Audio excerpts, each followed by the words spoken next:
Hello there, viewers. Today, I've set myself a challenge. I'm going to try and talk to you about the Ferrari Roma, everything you need to know about it, from exterior to interior design to the technicalities of the engine. I'm going to try and do all that in 5 minutes. So,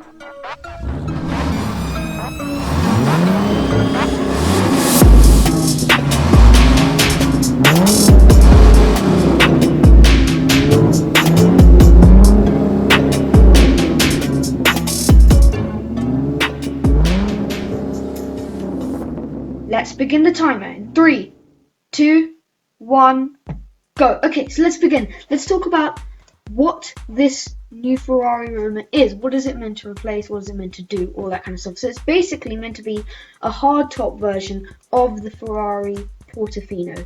So the Portofino was a Grand Touring full-seat, well, just about full-seat car from Ferrari, which used a 3.9-litre turbocharged V8 engine, producing 592 horsepower.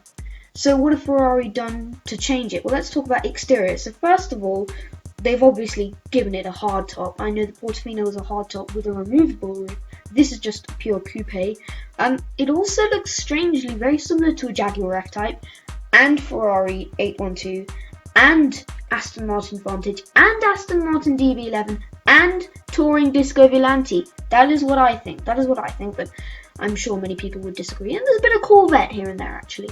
I mean, that could be something quite debatable about if it looks too much like other cars, but I think it's very, very pretty from the side, especially.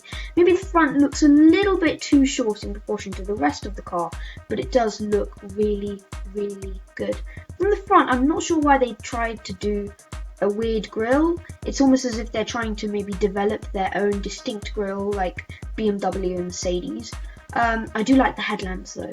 I do actually also like the flush door handles on the side. From the back, it is by far the best bit. The really cool brake lights and the big standing out exhaust, and it's quite rounded. It's very appealing to the eye. This also like the standard rims. They are very similar to all the other Ferraris, if I'm honest, but it's nice. Overall, I think it is an absolutely stunning car. Could it potentially be the best looking Grand Tourer to come out all year? I think so.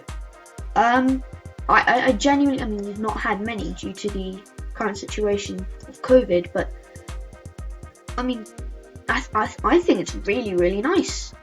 Okay, let's talk about the interior design. So Ferrari have gone all out crazy with this. It's completely digitalized. Honestly, have a look at that over there. It's complete. It's none of it is analog now. It's all digital. The driver's display in the dashboard, all digital. Big center screen in the middle, like you would get on a Mercedes or BMW. Not sure. Maybe that could be a bit of a copycat kind of thing. And if you get this thing with the passenger display, then what you have, in essence, is a Ferrari which has a screen in front of the driver, a screen in front, well, between the driver and the passenger, and a screen in front of the passenger. So that is absolutely crazy for a Ferrari to be completely digital. I also like the new steering wheel from the SF90, which will come soon. Now, Ferrari called this a 2+, meaning that there are supposed seats in the back, but it's hardly any. I mean, look at the leg room. It's absolutely appalling. You have to be like Thumbelina in order to get to the back. Anyway, that's that. Now let's talk about the technicalities. So, have Ferrari reworked the engine in any way? Well, considering it's a GT car, you would think 600 horsepower from the Portofino, that would do the job, but Ferrari's uprated it to 612 horsepower, which is over 35 more than you'd get in a Jaguar F-Type. It's about the same as you would get in an S63 coupe, though it is a couple less than the BMW M8 competition. Those are cars which I think rival the Roma quite well, and the AMG GT actually, which also produced AMG GT. If we're talking AMG GT C, which is what I would say is the closest rival to this, We're talking maybe, well, actually, it's a big horsepower difference, over 50 to 60 horsepower difference between the two. Yes, the Ferrari is a lot more powerful than most of its rivals.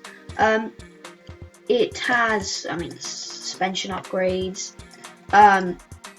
braking is the same and stuff, but the gearbox is the same 8-speed dual clutch that you will find in the soon-to-come SF90, which is fantastic, which means this car will be great both on the road and on the track, which is really what we want from a Ferrari GT car. I think this could potentially be the car Ferrari fans were waiting for. I reckon this will cost somewhere between the 100. Oh no! That's time up. That is time up. Alright, quickly about the price. I think this will cost somewhere between 130 to 160,000 pounds. I don't know. I think it could be cheaper than the Portofino because there won't be any of the complex roof folding down and stuff. But I mean, that's just my opinion.